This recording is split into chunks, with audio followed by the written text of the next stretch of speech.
तर राम राम मंडळी, जय काना देशमाना बोसन. तर बोसन आज व्हिडिओ जरा जबरदस्त बनाले म्हणे. व्हिडिओ द्या कशी यात ना बरं का बोसून जबरदस्त बनाले. ट्रॅक्टर होतं आज बरं का, आज आपण ट्रॅक्टर घालतो. तर बोसून प्रत्येक मना जेव्हा ना पोरांना दिसले म्हणे एकच सांगा ना तात्पर्य की भाऊ 2 पैसे राहत ना कोणासाठी कामले जेवाले लाजो नाही बरं का. रिकामा बटापेक्षा कामधंदा करो थोडाफार. तर देखा बोसून रिकामा होतो आपण आज मस्त ट्रॅक्टर घेतो आपण.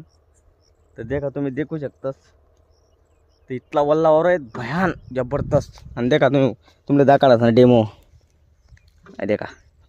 अजून मी पेंडा लटके ना आतले गारा बन ना आणि त्यांना मावड आहे असा रोटा मारा मी देखा. आणि तण देखा तुम्ही कितलंय रोटा माता घाण तर देखा तुम्ही. तर काय करशात तुम्ही इथली घाण मार रोटा मारून शेतकरीच ना बी हाल बट्टाच ना जात ट्रॅक्टरवाला जास्त आले त्यांना नुसतं वया भरण काम ना ट्रॅक्टरवाला. तर देखा वय ट्रॅक्टर आहे. तर ट्रॅक्टर इतली बेकार आवाज करा नाही तुम्ही काय सांगू मी. इथला वल्लावरच मग इरा बेकार राहणार. तर बसून व्हिडिओ बनवणार कारण तेवढं जे होतं. जय कांदे, जय शिवराज, जय मराठी.